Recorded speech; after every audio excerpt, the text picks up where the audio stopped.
देश की जनता उनको सम्मान दे रही है जो राष्ट्रीय सम्मान से, जो सरकार के सम्मान से ऊपर है।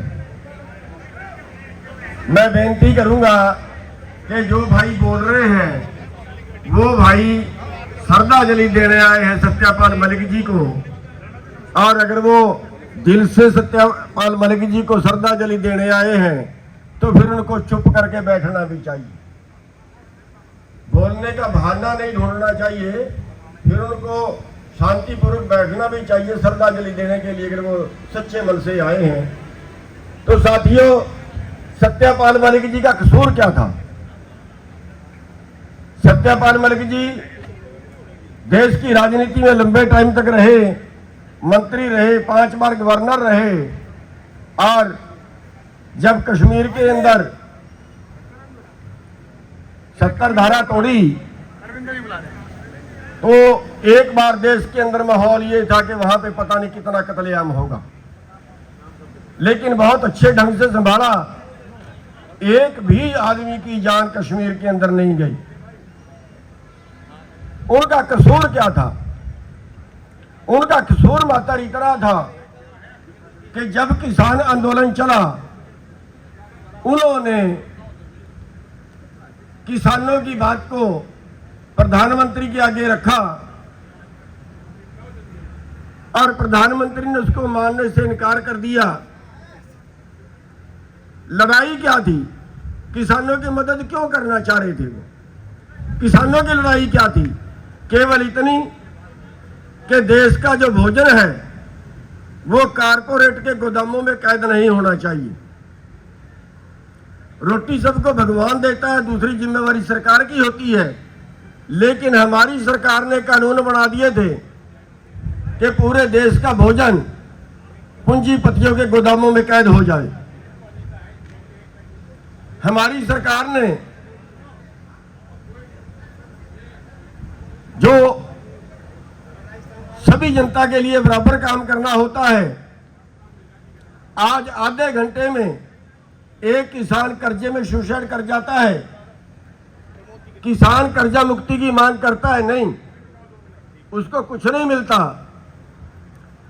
लेकिन 16 लाख करोड़ बड़े पूंजीपतियों का माफ कर दिया जाता है, अरबों खरबों पतियों का माफ कर दिया जाता है। यह किसान का गुनाह था और सत्यपाल मलिक जी उसकी आवाज उठा रहे थे। हम न्यूनतम समर्थन मूल्य मांग रहे थे जो फसल की बिजाई से पहले सरकार तय करती है, लेकिन उस पर खरीदती नहीं है। आज न्यूनतम समर्थन मूल्य से 4 लाख करोड़ रुपया देश के किसानों को कम मिलता है। जितना मिलना चाहिए न्यूनतम समर्थन मूल्य में, उससे 4 लाख करोड़ कम मिलता है। हम वो आवाज उठा रहे थे और सत्यपाल मलिक जी उसका समर्थन कर रहे थे, तो ये उनका गुनाह था। उसके बदले उनका राजनीतिक जो जीवन था, उनका गवर्नरी का पद था, वो गया। सरकार यहां तक उतर आई कि उनका मकान छीन लिया गया। छोटे से फ्लैट के अंदर किराए पे रहे। मैं भी उनके फ्लैट में कई बार गया हूं, तो केवल 2 कमरों का मकान था, केवल 2 कमरों का फ्लैट था, जिसके अंदर उन्होंने अपना टाइम गुजारा। मुकदमा दर्ज कर दिया गया, उनको मीटिंग तक नहीं करने दी गई। एक बार हम दिल्ली के अंदर मीटिंग कर रहे थे, गवर्नर साहब को गिरफ्तार कर लिया गया। हम भी उनके साथ में थे, हमें भी गिरफ्तार कर लिया गया। वो देशभक्त थे, देश के खिलाफ उन्होंने कभी कुछ नहीं बोला। वो देशभक्त थे और देशभक्ति का नतीजा उनके सामने ये आया है कि उनकी सारी सुविधाएं, यहां तक के इलाज भी उनका नहीं कराया। एक चपरासी का भी इलाज सरकार फ्री कराती है, लेकिन एक गवर्नर का, जिसने 50-60 साल जिंदगी के देश की सेवा में लगाए, उनका इलाज तक सरकार ने नहीं करवाया। लेकिन लोगों के दिलों में उनके प्रति श्रद्धा है। पंजाब में, राजस्थान में शोक सभाएं हुई, श्रद्धांजलि सभाएं हुई। हमने भी अपने संगठन की तरफ से 18 तारीख को यमुनानगर में श्रद्धांजलि सभा रखी थी और बहुत उत्साह लोगों के अंदर वहां भी नजर आया। तो जगह जगह पर उनकी जो देश है, जो देश के नागरिक हैं, वो जगह जगह पर उनको सम्मान दे रहे हैं। ये सरकार के सम्मान से कई गुना ज्यादा सम्मान है। तो हम बहुत कुछ ना बोलते हुए एक बात आपके आगे जरूर हम कहना चाहेंगे कि जो देश के पक्ष में बोलेगा, जो किसानों मजदूरों के पक्ष में बोलेगा, जो देश को बचाने की बात करेगा, देश के लुटेरे उसके खिलाफ होंगे। देश को बर्बाद करने वाले उन लोगों के खिलाफ होंगे।